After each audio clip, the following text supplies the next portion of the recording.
Hello and welcome to the Pro Baseball World Tour Hot Stove edition of season of the program here on RGC Multimedia. Rick Crabb here with my Florida correspondent Eric Marenbach. Eric, you're probably glad to be in Florida now, considering how the weather is up here. Up here from the Mid-Atlantic to the Northeast. We're getting hit with snow and ice and everything not so nice, so. Well, can I tell you, I've got a friend who's a little bit psycho. So he was texting me this morning with hourly snow updates. He lives in Brooklyn. His school was obviously closed because of, weather conditions, yada, yada, yada.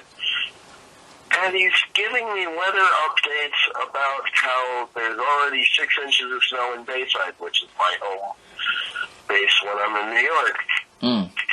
Basically, I said to him, who cares? I'm not there. Right, it'll melt by the time you get home. Right. And then about 2 hours later, he texts me again with, they're up to a foot. I'm like, okay, left or right? I could be just as sarcastic as the next guy. I don't care. Right. I'm not there. I'm enjoying whatever Florida weather that we've got and a little bit of baseball in between with going to my buddy's junior college games. And we're watching the Caribbean World Series. There you go. Yeah, tell your friend to watch the Caribbean World Series and all, ABL, and watch our show. God damn it! Come on. So he's about as computer illiterate as a bunch of animals that I know. I mean, yeah. He finally got a smartphone after probably about 10 years of owning the Razor phone. Oh, and the only reason why he got it was because it finally crapped out on him. Yeah, it sounds like a couple of friends of mine that I go to a lot of minor league games with. They live in the D.C. area. They're a little older, and they're resistant to technology. A lot of it, I think, it's just because they're frugal. But, it's like only one of them has, like, a Facebook account. None of them has anything else. Technology. Not only is he resistant to technology, but this is a guy who hardly goes on the computer and never texted before. Oh, jeez. Okay, even on his Razor phone, because, on those flip phones, in order to reach certain letters, you had to hit the number, like 3 times in order for it to get to the certain letter. Oh, they were a pain, yeah. Yeah, now all of a sudden he gets a smartphone. Oh, he's text happy now. Well, it's a new toy for him, 10 years later, but that's the way it is. I was like, gee, maybe now you can get a Facebook and an Instagram and a Twitter and all that stuff. He's like, no. Well, I'll be honest, some of those things, I kind of wish I didn't have them either at times, but, I can't really blame him for that part, but yeah, still. It's baby steps. Yeah, definitely. I totally understand. Yep. Alright. So, yeah, I looked a little bit at the Caribbean World Series just before, I called you to start the show, so, it looks like, what's going on in there? It looks like you had, I guess the Cumanis from Colombia against, I think, somebody from Venezuela. I think the Venezuelan team was winning, if I'm not mistaken, or? Well, here's the thing. Who needs a regular season? Panama comes in and they win their first 2 games. Yesterday, beating Venezuela, and today, absolutely crushing Colombia. Although Colombia, they kind of made it a game late, but then Panama came back with some insurance runs late also, 9-4. So Colombia is now 0-2, having played the most games out of everybody because of the bubble situation where all the games were being played in Barranquilla. they've played the most games in their own league as opposed to the Dominican, Mexico, Venezuela, Panama, who didn't even have a season, Puerto Rico, who had basically a month of basically season/playoff. It's kind of like how, remember in the KBO playoffs where the Dinos basically set free for 2.5 weeks while everybody else ripped their hearts out during their postseason, and then all of a sudden the Dinos come out after all that rest and just beat up the Doosan Bears. Yeah, that's interesting how that worked, too. I mean, I'm wondering, Eric, with Panama, I guess because they haven't played, maybe they're not able, the other countries aren't able to scout, like, their pitching or whatever like that. I mean, usually the other teams, I mean, you can, like in pro leagues or with this, you could watch footage of, you can game plan against guys, but I guess maybe, I don't know, maybe Panama's benefiting from that, the fact that they haven't played, and it's like now all of a sudden, these other countries haven't seen their pitching, haven't pitched against them, so I don't know, maybe it's initially working out for them, I guess, because of that. I don't know. You've got a good point where it always helps to have scouting videos of the hitters, the pitchers, etc. I'm sure that even if they haven't played together as a unit, with all these guys representing the Federalies, which I believe was the winning team in the Panama League back in 2019, I'm guessing they played. Right.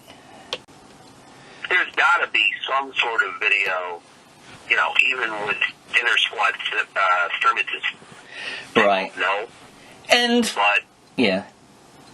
And I also think, Eric, this could just be like a short-term benefit for Panama, kind of like in Major League Baseball, where you have a pitcher that was called up, and at first he's doing really well because the other hitters aren't familiar with him, but then once he starts playing more, they figure out, what his tendencies are, where he likes to throw, and then they catch up to him.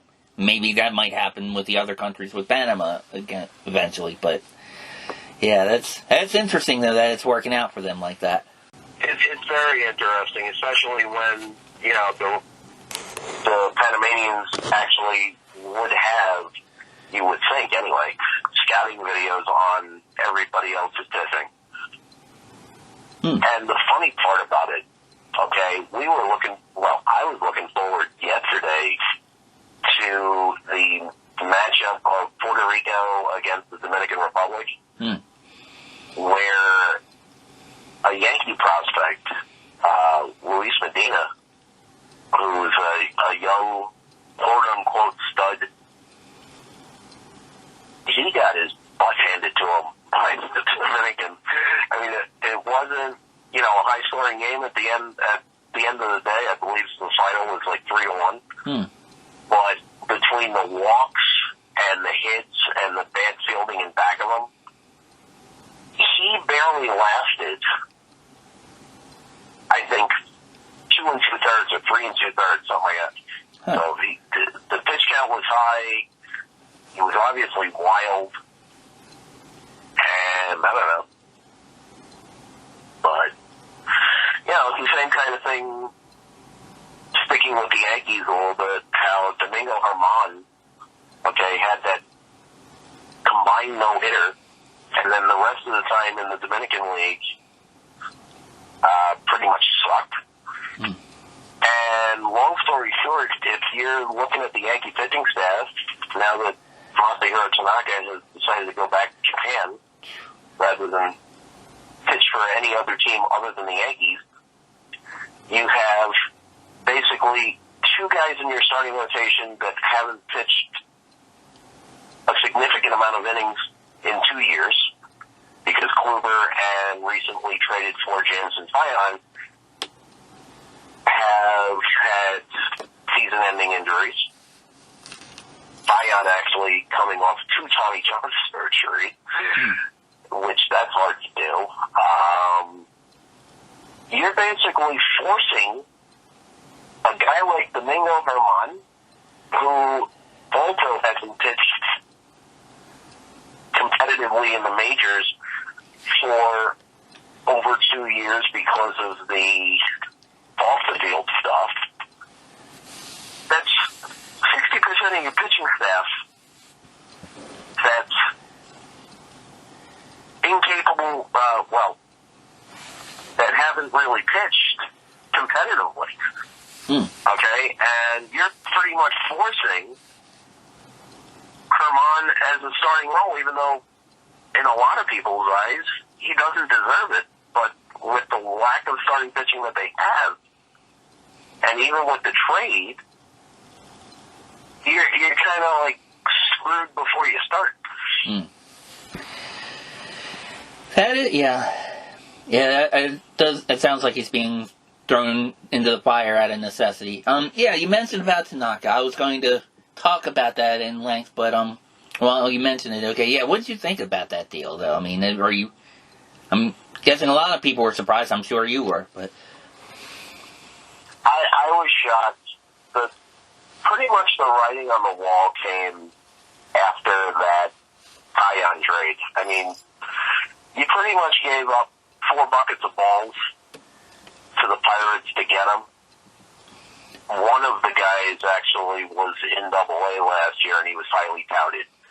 So that's your chip.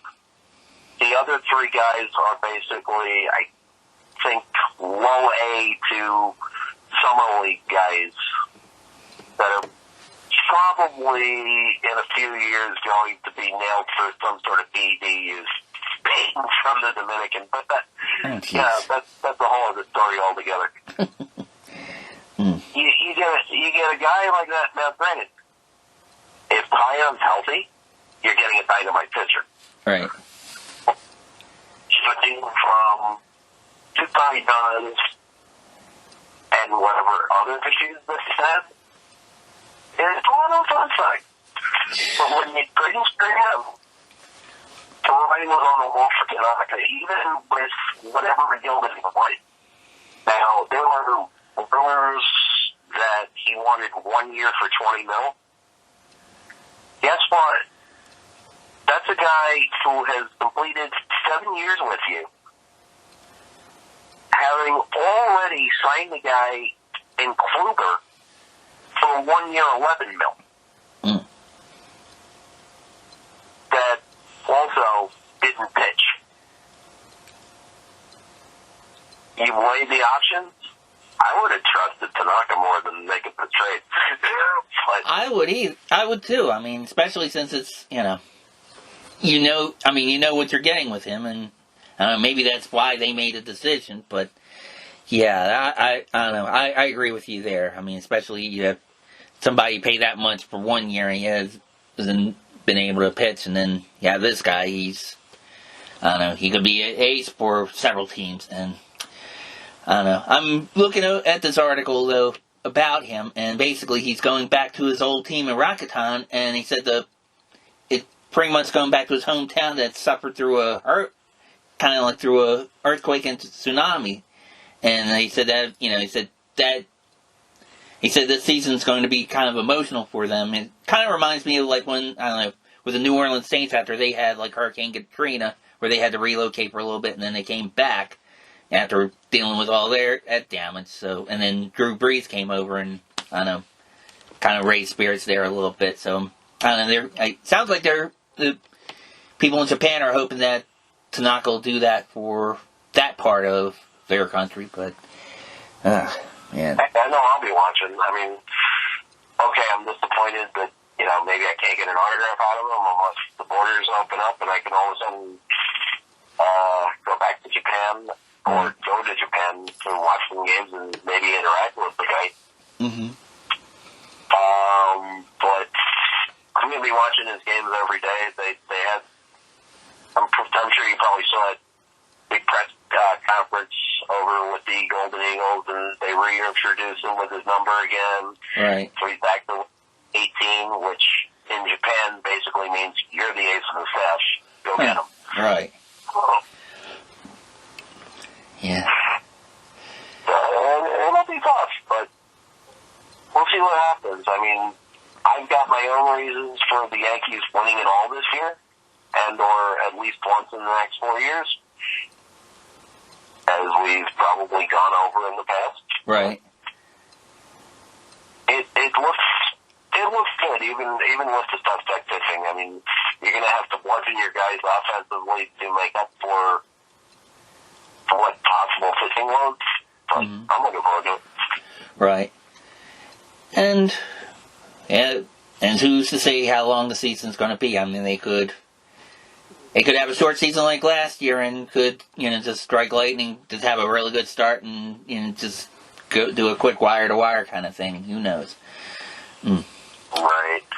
I mean, there's already talks of shortening the season to 154 from 162,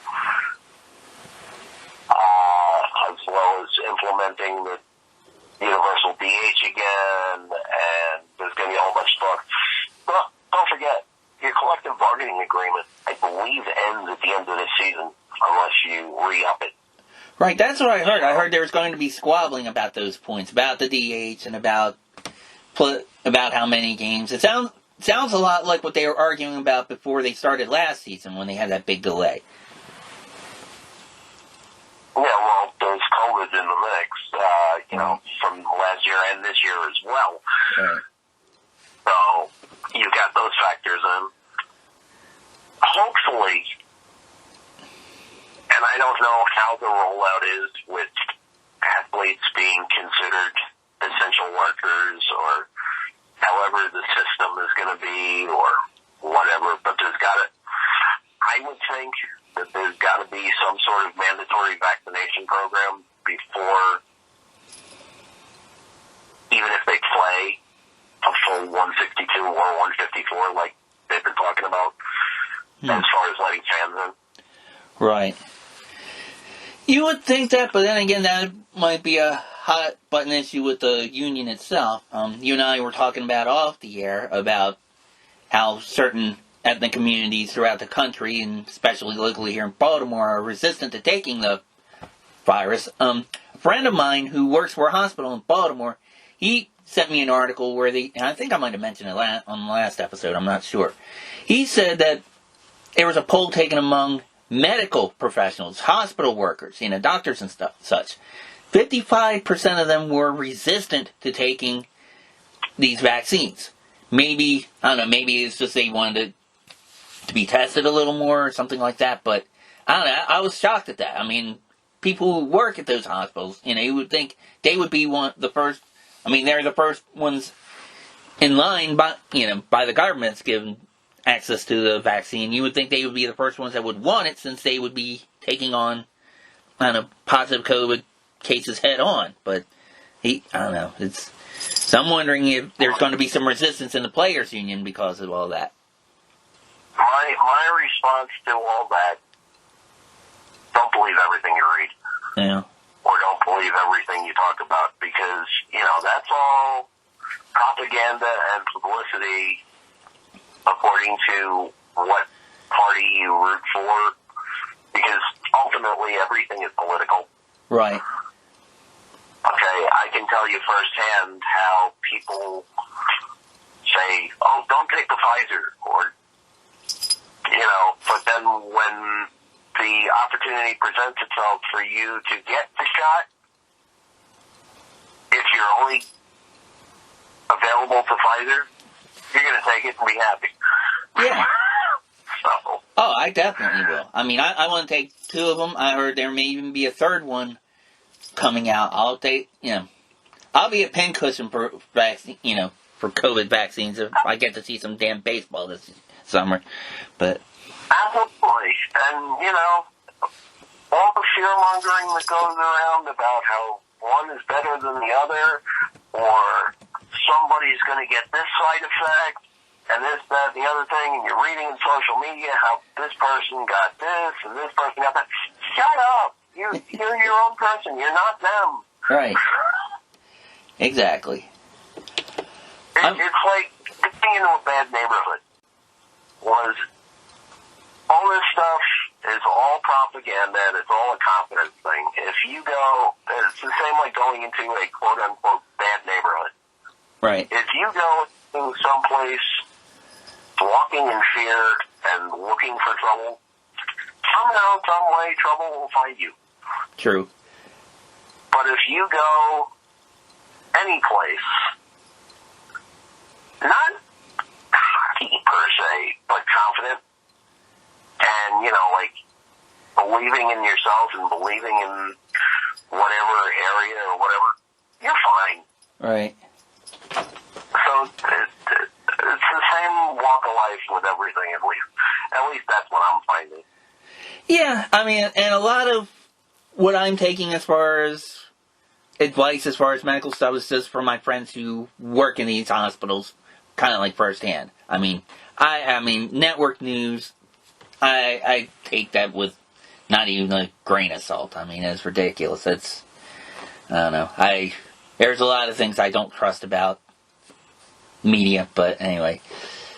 Except for sports. I'm sorry?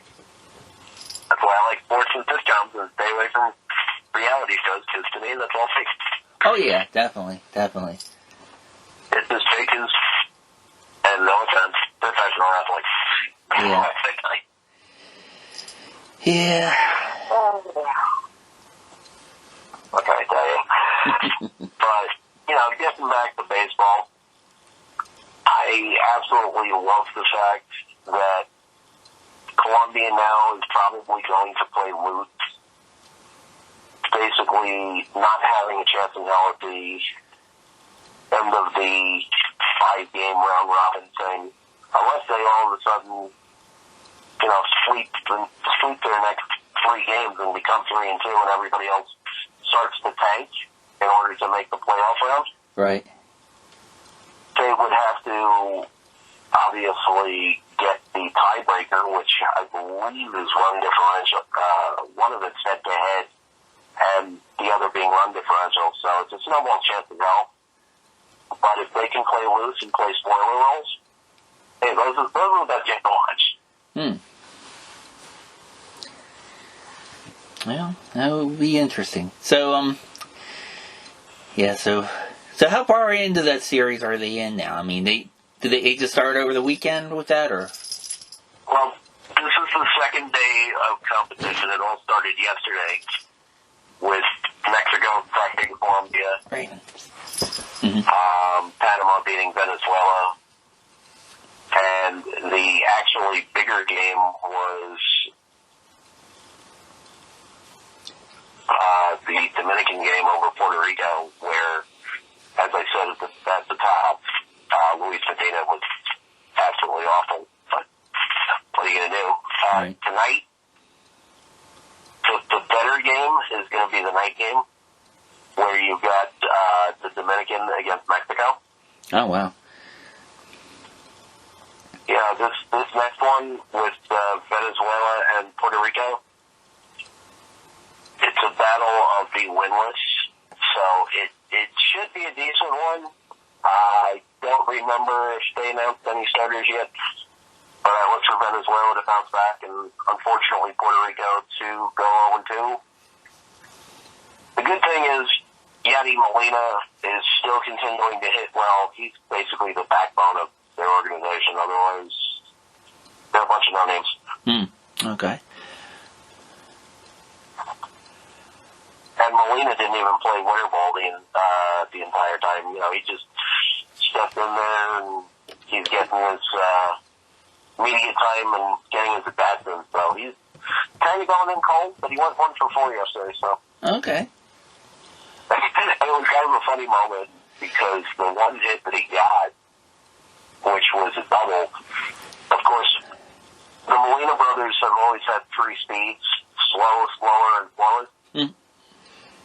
You actually saw a video, if you were watching the double, of Puerto Rico's first base, the Dominican first baseman, Rangel Ravelo, who is actually a teammate of Molina's in the St. Louis system.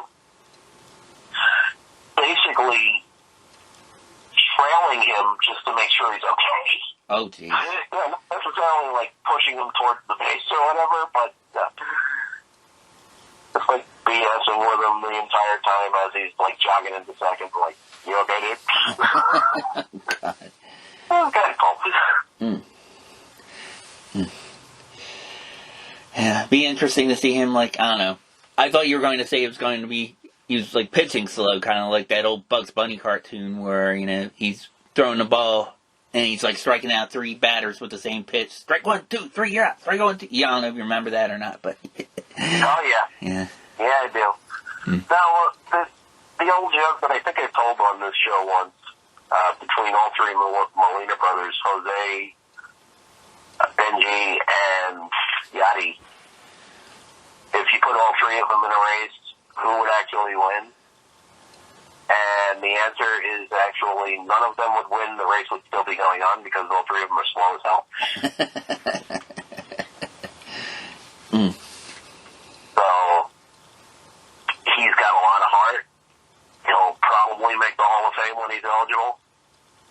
And it was good to see him at least get 1 hit.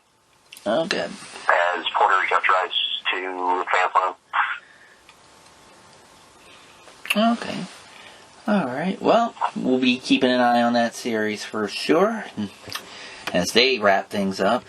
Hey, also, over the weekend, we both did because we were both talking about it, we're watching some of the ABL, and it sounds like the postseason for them will be coming up shortly. And I don't know. I was watching your buddies for the Canberra Cavalry, their announced team. They were describing the playoff format, and at first, one announcer even said, "It's like, okay, look, let me get the graphic from the truck. I just want to make sure I get this right before I give the wrong information because it was confusing as heck." But basically, it looked like you had a play-in game similar to like what you see like with the college basketball tournament. Then you had a bracket where you had like 4 teams matched up, 2 teams matched against each other. And it wasn't an elimination tournament at that point, but basically what they would do is they would re-bracket it where they would have the winners from each bracket play each other, then the losers from each bracket play each other. Then it would be an elimination tournament, and then you'd have your championship series for ABL. And I don't know, it looked confusing, and it sounded like they were confused too. And of course, how they describe anything. I mean, they could be reading a manual for, I don't know, to install a toilet. They could make it funny and entertaining somehow.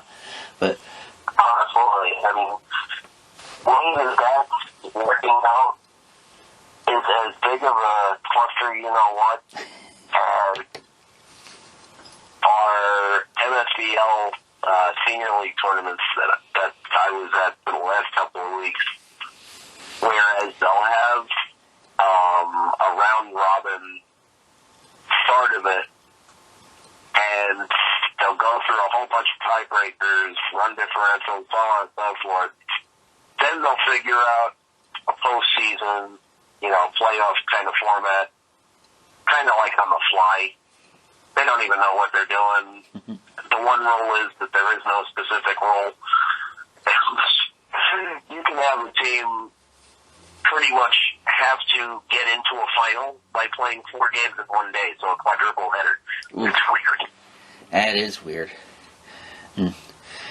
But it seems to be the case in Australia also, where it's going to come down to pretty much the same thing. We're not even talking about winning percentage.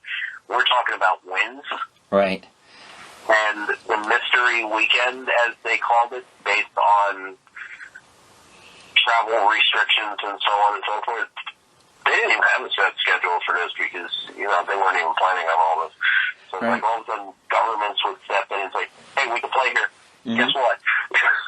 Well, yeah, I think they opened up one of the western borders of Australia, and I watched Sydney versus Canberra, and then I switched over to Melbourne versus Brisbane, and I'll talk about that game in a second. But when I was watching it on YouTube, I was watching it so I could read the comments, and it got to the point where the fans were talking about it. It's like, damn, Well, I know they're going to be playing here, but is that game going to be televised? There were like some games they weren't even, weren't sure if they're going to be televised nationally or even on the ABL stream or anything like that. So it was like you said, it's Mystery Weekend. They don't know, but right. And I think that Abbott and Costello only do the Canberra games, so it's like that's correct. And I think I'm getting the impression from watching these, Eric, even though it's televised by the league, it kind of reminds me of what the NHL does with like NBC Sports Network or the NHL Network does with games, where they will say, okay, we're going to San Jose versus LA Kings, and it'll be like a local broadcast to Los Angeles or whoever's broadcasting the game, but it'll be broadcasted nationally through NBC Sports Network or NHL Network, something like that. That's the impression I'm getting with the ABL, too. It's like every game, it's kind of like the home team's announcers. It would be, like if they did it with baseball, it would be Yankees. It'd be like the Yes Network for Yankees, or Masson for the Orioles under Nationals, or Nesson for the Red Sox. It would be like carrying their broadcast instead of having like a national ESPN broadcast team or something. But exactly. It's the same principle, pretty much. But one game, I think it was either Friday or Saturday, they said one thing, and the thing was, I think it was maybe Saturday our time, but it was the first game of a doubleheader between Sydney and Canberra, and Sydney was winning 7-2 late in the game, and they came to like who wound up being the final batter for Canberra, and they were like, he said something to the effect of, a pitch, okay, here's the pitch, the count is full, and then the other announcer made a joke, it's like, you should have sang that to the tune of The Tide is High, the pitch is full, like going into a Blondie reference. I was dying. I mean, it's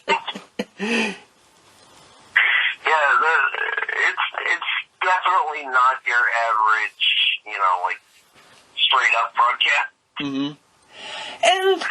And I mean, announcers do that here sometimes too. They'll talk about like past games or whatever, have like funny stories. I mean, and I think the second game they were talking, the same announce team, they were talking about how this one guy, it was like when he first called games for the Cavalry, they didn't have a press box. He had to sit like in the upper decks of the stadium, which for those stadiums, it looks like the upper decks is only like, I don't know, like 20 rows up. It'd be like box seats at Yankee Stadium or Camden Yards. But anyway, he would sit up and it would be like at nighttime, and he'd have to like sit higher because he tried to sit by the stadium light so he could see his notes or whatever. Well, he said he had a beverage, and he said because he was near the lights, it was drawing a lot of mosquitoes and other bugs and stuff, so they had like, next thing you know, he had a bunch of bugs doing laps in his drink or whatever, and it was just, I don't know, it's just funny stuff like that. And then they even had archival footage of another game where it was called due to hail. And they actually dug up footage from a game 5 years ago where the game stopped. You see all the players running. And then literally they showed, I mean, all this hail. I mean, it covered the snow. It looks like probably what baseball fields in Baltimore and New York look like right now, Eric. It looked like it was covered in snow, except it was hail. But you saw the fans behind home plate, like, moving in slow motion at first, and then all of a sudden the hail would come down, and everybody's scattering out like a bat out of hell. Right. Yeah, you even saw like the ground crew they were like taking rakes and trying to rake the hail out of the infield grass, and they were like, man, screw this, we're taking cover. It's like, because, You gotta love those things. But yeah. And there were some... Yeah, oh, they sure do. Oh, and I think part of it too, Eric, is because for some reason there were a lot of lopsided games this weekend.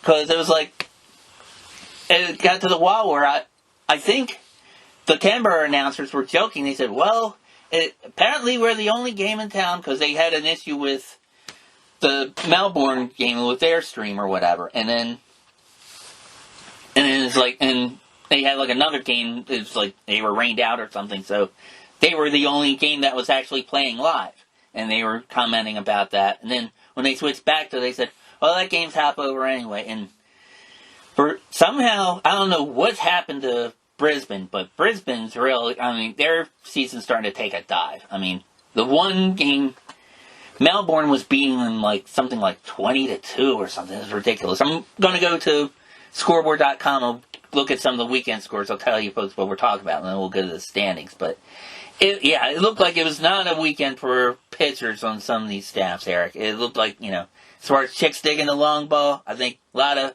Aussie chicks were digging the long ball this weekend. And not just hitting balls out of the park. I mean, it's like for some reason Brisbane, they didn't have any defense. I mean, they looked like 6th or 7th inning KBO teams. It was ridiculous. I even commented and said, "Oh, Brisbane's showing some KBO-ness right now." But let's see. So I'm going to. Well, it kind of goes back to something that I said when Australia was originally going to start and how they planned on making up some sort of a condensed season. Right. If you're playing these bubble situations where you're playing the 2 7-inning games and you were in a situation that because of trying to get in as many games as possible, you were playing somewhere upwards of 7 games a week. These teams are used to playing 3-4 games a week. Right. You double that amount, you're not going to have pitching. No, you're not. And I would imagine too, Eric, because of the border blockings and all that, I imagine some teams had to call up what they call club players, what Asian leagues call future leagues, what we call minor league players. I'm guessing that had a lot to do with it as well. Yep. You had a lot of clubbies. Okay, I'm looking at the scores right now. I'm just going to go through what happened on January 30th, okay, because it was like, you had the first game, you had Perth beating Adelaide 7-1. You had Sydney beating Canberra 7-2. That's a game we talked about a little bit. Also, Melbourne beating Brisbane. The final score of that 22-2. And then you had Adelaide beating Perth 7-6. Sydney beating Canberra in the second game of the doubleheader 9-3. And Melbourne beating Brisbane a little closer this time 10-7. So still some high-scoring games, though, for baseball. I mean, I even joked when I think Melbourne hit a home run. I think Delman Young hit it. I said something to the point, well, okay, Melbourne just kicked the extra point, and probably went over the head of like some people who don't follow American football, but I don't care. I thought it was funny, but I don't know. I mean, it looks like, at least from what I'm looking at, from a television standpoint, the first games are going to be on the 4th this week with Canberra at Brisbane. Mm-hmm. And so far, anyway, it looks like those are the only games that they're putting up on the television schedule. Oh, okay. Yeah, I was going to ask you about that, because, yeah.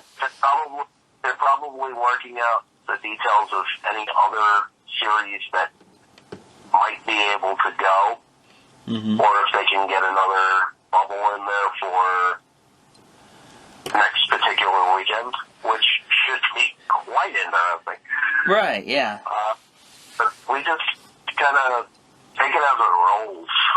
Definitely. I mean, it's been a fun league to watch, Eric, mainly because of all the craziness. I mean, all the baseball leagues have had some degree of craziness, but I mean, it's like KBO and CPBL kind of like kept it under control. It was shortened, but other than that, they were okay. Major League Baseball shortened it, and then they had their problems at the beginning, and then they kind of smoothed things out up until the World Series. I don't know, it seemed like the Caribbean leagues, it seemed like they had a good handle on it, too, from what I saw, and I don't know, maybe you watched it closer than I have, maybe you may feel differently about it, but it seemed like they didn't have anything really unusual, but it's Aussie League. I mean, he had, for a while he had to close down to one division because you had teams from other countries in their league, from New Zealand and South Korea. They couldn't play this year, so then they had to shorten the season, and then you had the problems with Sydney and their surrounding area. They couldn't play any games, and it's just been a mess. It's a total mess, but when you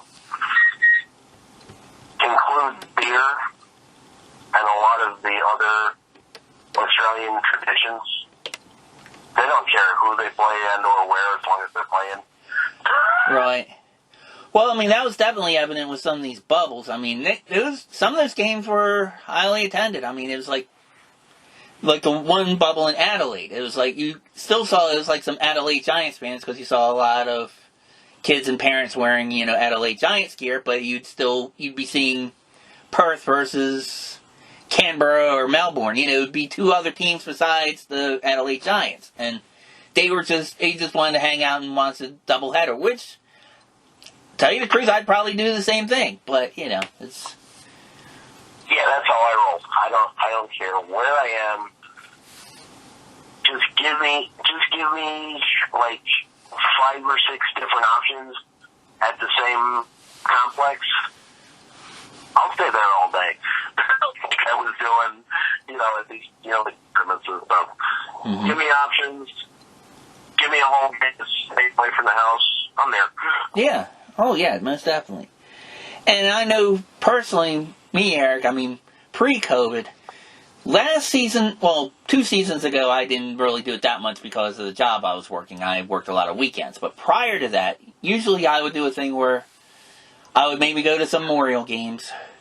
I would go to some of their minor league affiliates. And then usually I would try to pick like another nearby city where just to see somebody different and just to see what games are like there. Like I would go to a Phillies or a Nationals, or like I told you the one story about I went to Shea their final year or that kind of thing. It's just something I just like to do. I mean, I didn't get to travel very far, but it's just like either a little day trip or like a little weekend stay over kind of thing, and just have fun with it. See, the way I roll is a little different on a weekend. The majority of the time, the Yankees will do Saturday afternoon games. Mm-hmm. The perfect opportunity to get in a minor league game Saturday night, wherever. Right. Now, this may not be you. This is just the way I roll. As long as I'm sitting through 4.5 innings, I consider that an official game. Okay. So more or less, I do like 4.5, 2 hours, whichever comes first, which gives me enough time to actually hit the minor league and or independent league game that night. Oh, I see. For art. Okay, so yeah. Like the Saturday afternoon Saturday doubleheader, I can do that on Sundays as well. Oh, okay. And especially from my perspective, if there's a promotion involved, like a giveaway. Oh yeah, I can see that. Yeah, I mean, if I were to do that, I'd probably do it for the same reason. Here's my whole thing. I roll a little differently for this reason. My dad, when he used to take me to games as a kid, I used to hate it, but, it was like he was trying to be a responsible adult and everything, and he would want to leave early so he can get us back home and so he can get up for work the next day. And as an 8-year-old kid, I didn't understand that. I'm like, damn it, why can't we, Orioles are still here, why can't we watch the rest of the game, But, so, I mean, for a while I was like that too, well into my, chronological adulthood, we'll say. Okay, I don't think I've totally grown up yet. I don't think I ever will. But I mean, I'm kind of like that too. I'm like, look, I got a ticket. I want to get my money's worth, man. I want to see the game. But I could see your point too. If like, especially with minor league teams. I mean, with promotions and stuff. I mean, I could see it. In fact, they used to have one thing a long time ago. The Orioles did a thing with their minor leagues where it was kind of like the Federalies, the Hagerstown Suns, who was an Oriole affiliate at the time, and I think it was before they moved to Bowie.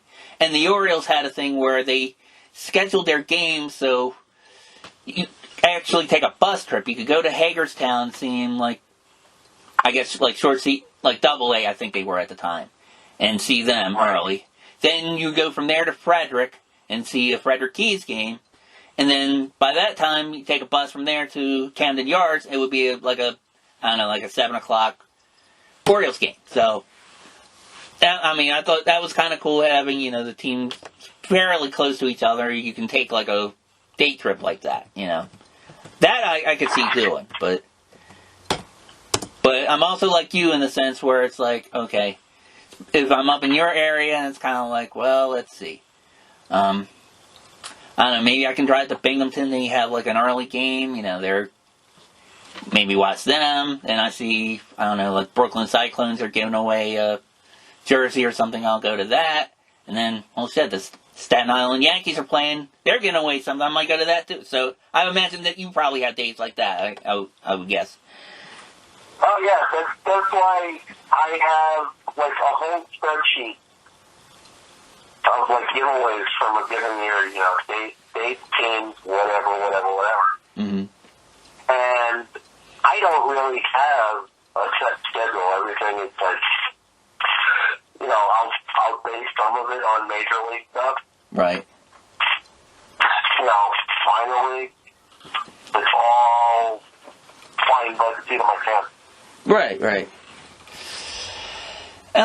And for me, it's a little different too, because I have like, a group of friends that I go to games with, and usually what we do, usually we make an event out of like one game, because it's like they want to either meet for dinner before, or meet somewhere afterwards and hang out a little bit, have some fun, but usually we center it around the game, but we do a lot of stuff before and after, so it's like pretty much we're seeing one game, but we're making a day of it. So there's a lot of ways to enjoy baseball, so as long as you're doing it, that's how I look at it. So yeah, that's pretty much how I roll. As long as there's a ball and a bat, that's all. Yeah, very much, yeah. And it's cool that you get to see Junior, because I used to do that too. I used to go to a college, there's one I used to work for a kind of an online radio station. They did ball games for UMBC, and I did color commentary, and I did even play-by-play for some of them. And then afterwards, I would just go to their games just for fun. And college baseball, there are some stadiums that actually have like fairly large stadiums and stuff. UMBC, which is University of Maryland, Baltimore County, they were in the America East Conference. And their stadium, pretty much, they have a baseball stadium that's adjoined to their other stadium where they watch lacrosse. Lacrosse is like the big sport there. Lacrosse and basketball, I'd say, probably, because you got a new arena for it. But anyway, the baseball stadium, it looks like pretty much a fancy Little League stadium, more or less. They have the two dugouts, and they have like a kind of like few rows of stands, and that's pretty much it. It's not, it's not like even going to like a minor league stadium or anything like that. Here's to give you an idea how compact everything was at those games, Eric. As I mentioned, the lacrosse stadium was next to it. Literally, we had to call the games from the roof of the press box of the lacrosse game. And when we did that, the baseball field was behind the lacrosse stadium. We had to basically look down. We had a good vantage point and everything, but some games it was pretty cold up there, though, man. But oh yeah, especially in the early months of April and May, a night game in any city up north, our way is kind of difficult. You get these people that the season before they were playing in like levels, but in warmer climates. Mm-hmm. They all of a sudden get up to high A, double A, etc., where they're playing in colder climates in April, May, and sometimes the beginning of June. They're in night games, and they're not prepared for it. And the wives are like, wait a minute, we didn't book for this. Right. We're freezing our asses off. We actually have to take fur coats to a ball game? No. Right. Well, it's kind of the point where a lot of teams, it's like the players basically raise their kids in their spring training city. A lot of Orioles players and their wives, they stay in Sarasota, but And I do that pretty much all year round, I guess. But and I can see it. Yeah. All right. Well, let's get to the standings of the ABL. Get back to them for a little bit. Right now, it's again. It seems like they're trying to get in as many games as possible. Most teams have 20 or more games, except for Sydney, who has 9 right now that they played. But we'll start off. The Melbourne Aces are at 17-7. The Perth Heat are at 13-9. The Adelaide Giants are at 12-10. The Canberra Cavalry are at 9-11. The Sydney Blue Sox at 3-6. And the Brisbane Bandits are taking a dive at 6-17. So those are your standings for the ABL. Which is kind of weird because, Brisbane was a dynasty over the last few years, and then all of a sudden they come up with this COVID season, and they ain't doing so well. I mean, then again, they don't have a fully fortified roster. They're going with futures guys, but it is what it is. Especially with pitching, and as I mentioned, I was watching some of these games so I could see the comments from other people, and some of the fans were complaining, saying, "Man, what the hell has happened to their pitching? They like you, they said, yeah, they used to be good. This year, their pitching's garbage. What's going on?" But I don't know what to tell you. Yeah. They now all of a sudden, now it looks like the Puerto Rico game is about to get underway. They're showing the Puerto Rico dugout now. Okay. This is the funny part. You get some websites and some of the groups that we're in, they're all complaining how the Caribbean World Series is only in Spanish. They're like, doesn't any channel carry this in English? No. Yeah, it's like... That's why it's called the Caribbean World Series. If you want an English translation, right. fuck yourself.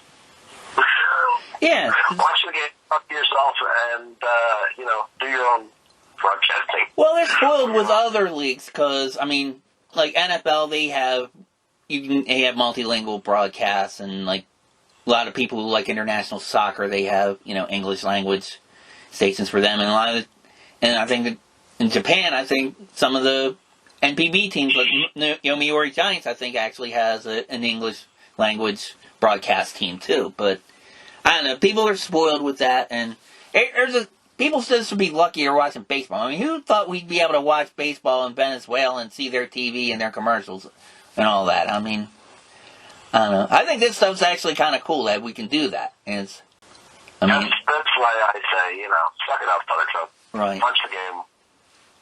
Appreciate it for what it is. Yeah. And I think, I don't know, I get a kick out of seeing the actual foreign commercials as what what their sponsors are like, and it's like, I don't know, like with the Korean games, we joked about the lady with the nana chicken that, and all that, and some of their stuff looks pretty cool. I would actually, but then there are some that are like, I don't know, the Australian ones.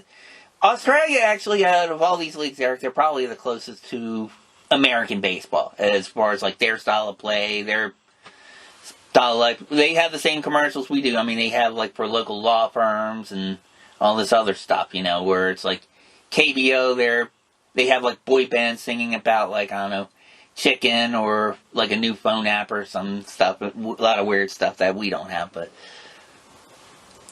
and then Colombia, of course, they have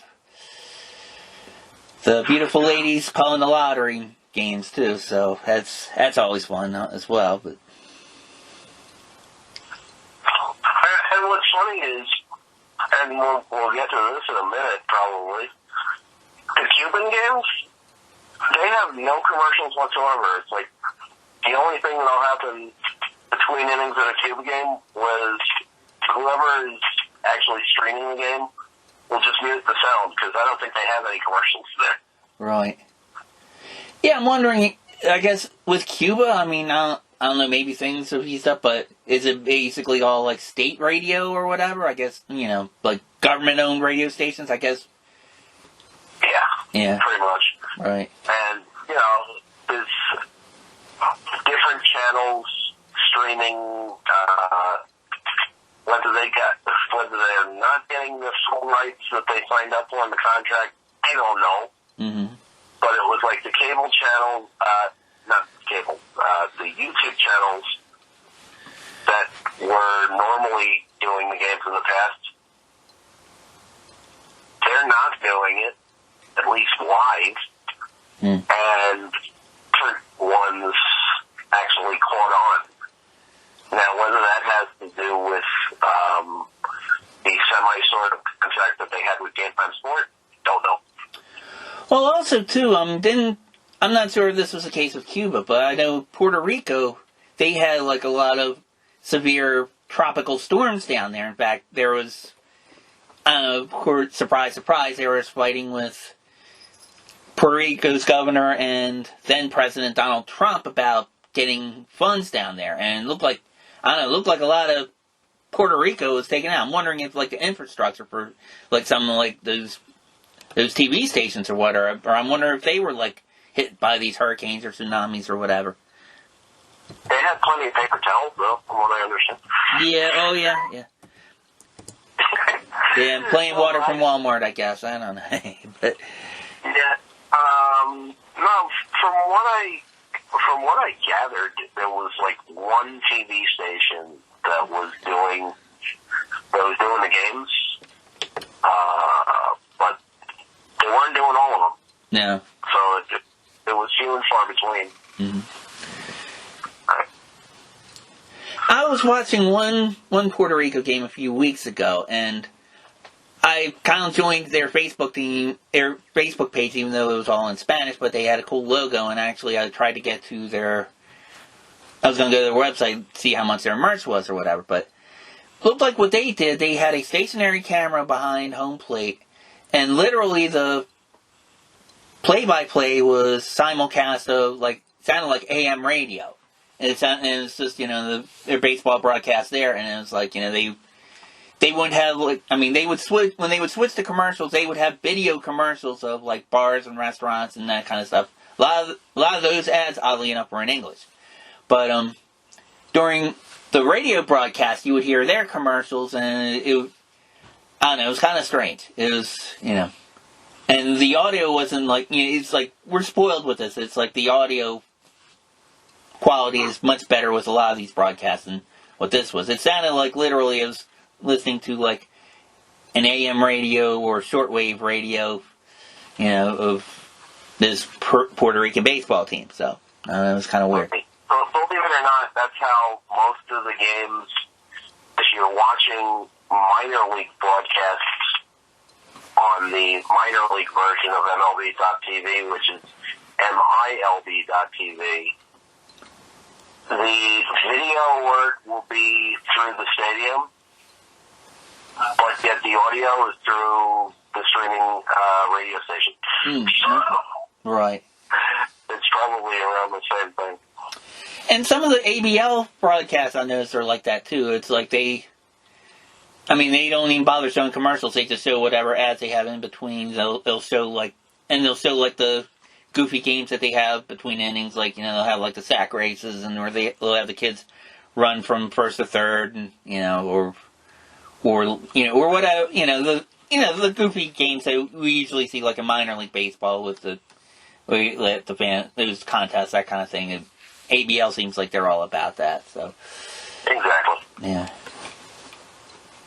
But it looks like the quarterfinals in Cuba, the only team that really swept and goes into the next round is Pinar del Rio, who just swept St. Spiritus 3-0, while everybody else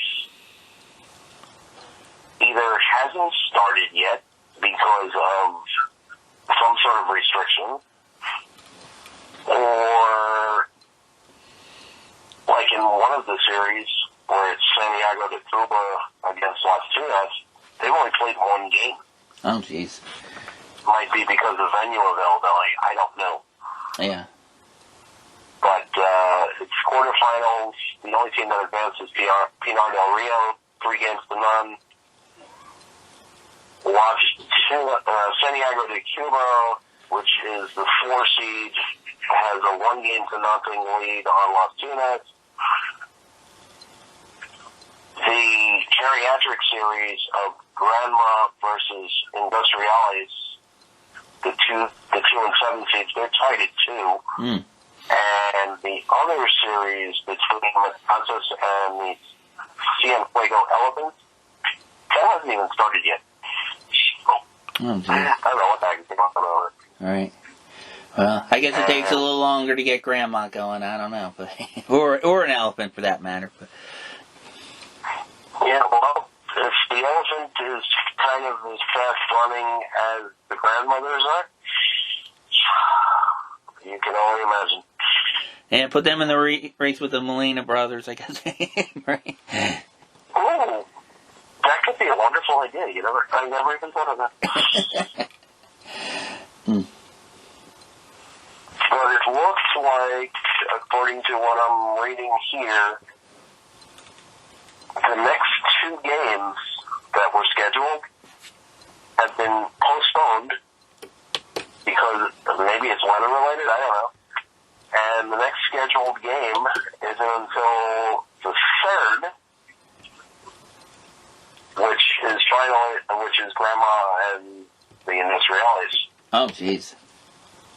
So I don't even know what the schedule is going to be. I thought they had a game this morning at like 10 o'clock, but I was too busy waiting on a line for my COVID shot. Yeah. God, it makes you feel bad for the logistics peoples of those teams. I mean, for any league, it makes you wonder, like, I don't know, like even in major leagues where you have access to more things than I guess maybe leagues in Venezuela or whatever, but finding out where you're going to send your teams and scrambling and getting them hotels and all that stuff. And last year, I'm sure for even the major leagues, it was a nightmare because it'd be like, okay, well, we were supposed to play in Philadelphia, but now I guess we're going to Baltimore, and it's like, I don't know, it's... In the ABL, it has to be a nightmare for some of these teams. It's kind of like, okay, well, we can't board a flight now to Perth because they closed the borders down, so we got to stay here in quarantine. Shit, so it's like... we got to get this COVID out of the way. And these people, these players that are in their quarantine situation, and the only thing that they're doing as far as, staying loose is throwing baseballs against mattresses. Right, yeah. And that's work to them. That's not fun. No. Well, I mean, you've seen that in other leagues. You've seen it there. KBO players have been saying that, too. It's like, I think it was Aaron Brooks or Brendan Barton's one of them from KBO. I remember hearing them in one of their, like, mid-game interviews talking about that. And I was like, wow, that's crazy. But yeah, Brooksy was doing that, I believe. So, as a matter of fact, we keep in touch sort of on Instagram where we'll not DM each other, but at least, I'll post on his stuff. And I'm like, even if I can't see you in Florida, just make sure you pitch a couple of good games on TV so I can rag on you on a post or something so you start laughing. Right. Ooh. He's a good dude. Yeah, that sounds like it. I have already alerted my friends in Taiwan about Ganyan. Now that he's going to be in Taiwan pitching for the Dragons. Oh, okay. It's like, you guys got to put the word out that everybody will know you already. I don't know if anybody's gone to see the Dragons yet in spring training. I'm sure I will get text messages on it, either through Drew or through my friends saying, hey, guess who I saw?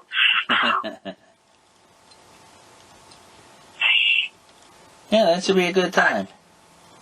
Yeah, and actually it was kind of good finally getting into a college game with my buddy's team at now this JUCO college called East Florida State College. Okay. I swear, if you thought New York or some of these areas have too many colleges or higher educations in your state or like the Maryland, Baltimore County, and Maryland Eastern Shore, and all the other schlock schools that are probably in your neck of the woods. Right. Here in Florida,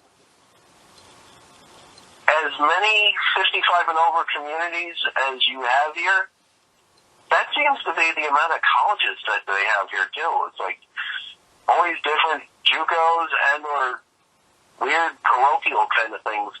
That's what this was. Huh. Although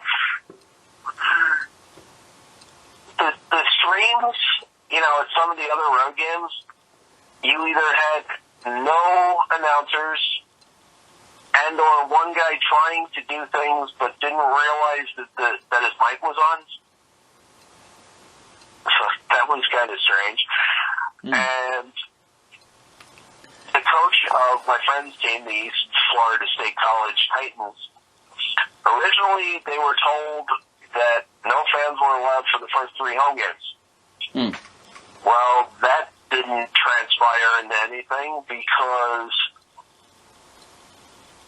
the third game, which was Saturday, they were letting people in. It was not a problem. I don't know. It was just crazy. And he says, my friend says, oh, well, they're letting in parents for the game on Saturday. No fan. I'm like, okay, how the hell am I going to pull this up? He goes, well, just tell everybody you're my father. I'm like, okay, dude. You're like light-skinned black, and I'm lily white with a tan. How's that going to work? But guess what?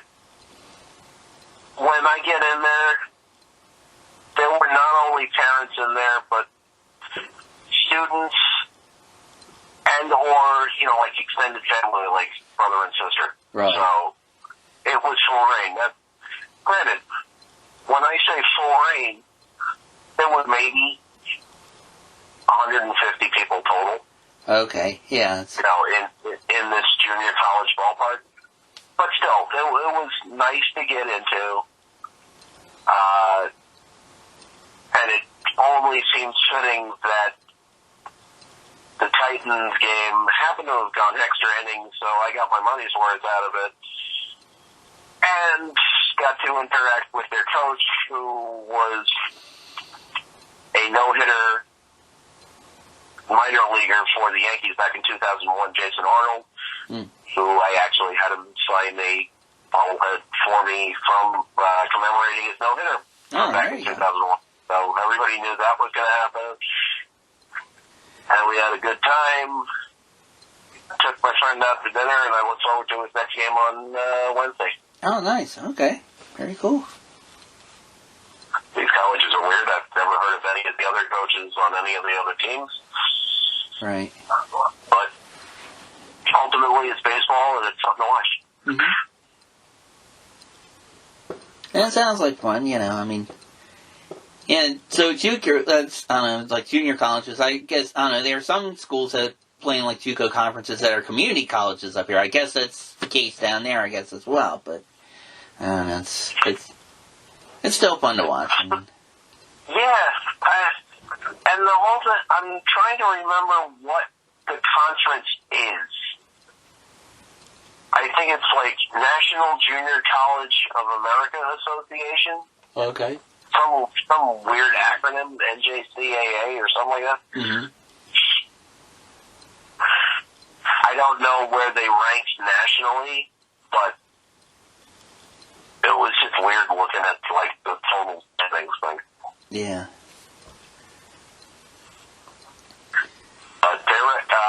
The Titans' record is 3-3. Their pitching needs to be straightened out a little bit. The hitting is pretty decent. Okay. So their late inning bullpen work, needs to be kind of regulated a little bit. Right.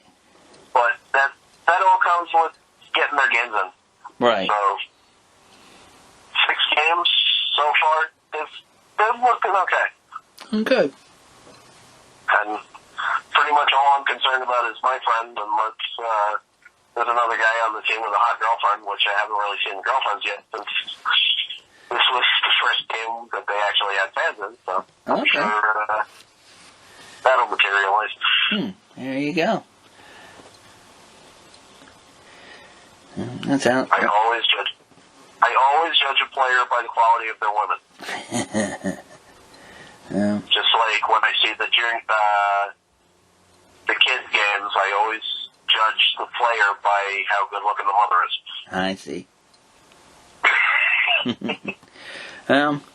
Well, what if you have a player who's part of the LGBT community? Then what? But well, I haven't reached that level yet. So I guess I'll cross that bridge when I get to it. Yeah. Well, I think even if you did, I don't know. It sounds like you'd be distracted away from it from a little bit anyhow. So that's a good thing. Absolutely. Gonna have nightmares on it now. Thanks a lot. Oh, anytime. All right. Well, yeah. And while we were talking about this, I was watching this video on the Baseball Pacific International group. They were showing a video of spring training for the LG Twins, where they took a bus to some basketball arena and were like doing calisthenics and taking like those elastic. They were like laying on kind of like on yoga mats on the basketball court, and they were taking like these little rubber band things on their ankles and kind of like stretching out like that. It looked more like, I don't know. It looked like a yoga class for the baseball team. I don't know, but I don't know. Right. Yeah, I don't know. Maybe they. I'm sorry. Training camps in Korea opened up on February 1st, which technically was yesterday with the time difference and all. So, being the fact that the teams now are forced to actually train in Korea at the start instead of coming over this way and or to southern Taiwan because of travel restrictions, COVID, whatever, they have to run things a little different. Yeah. So I can just imagine being in gyms now. Yeah, it looked like it kind of reminded me of like how football teams practice, because it was like they were showing at the beginning they had like everybody was suited up, they were ready to go out on the field, and then you see the field and it looked like that ABL game with the hail all over it. It looked like there was frost or snow or something on the ground. They were like, okay, well I guess we're going in, whatever the Korean translation equivalent to that is, but basically that's what they did. They just kind of stretched and maybe like played a little catch in the basketball court, and that was about it. But right, well that's why they train over here and or southern Taiwan, because it's longer. Yeah, and I think Australia they had like a couple teams training down there, I think too. But yep. Yeah, but that's not happening. Man. I'm just looking forward to things ramping up, over here again. Yeah. Whether it's with fans or without, just get it going again. Yeah, definitely. Hope for the best. Yeah, hope so too. I mean, there might be some light, but I don't know. Hopefully you'll get this stuff taken care of. All right, Eric, are there any other news items you want to talk about before you want to wrap things up? I'm just trying to think of what might be applicable. I mean, there doesn't seem to be any eye-popping news out of any of the Asian leagues other than one of the key pitchers has declared more or less free agency. He never was posted like Nah or anybody else. There is a specific posting period. So now he's trying to land a job with some sort of major league team. More than probably, from what I've heard, he would not automatically get a shot at a major league job. Something like a KK Kim would have. Right. He would have to basically sign with the team, try to earn a spot, but if not, he would have to accept the minor league assignment. Some of these guys, when they come over, ego won't let them. Right. So I could just hope for this guy. The name escapes me as of now, but he did wear jersey number 54, and I did have a chance to meet him with the Key Tigers during spring training last year.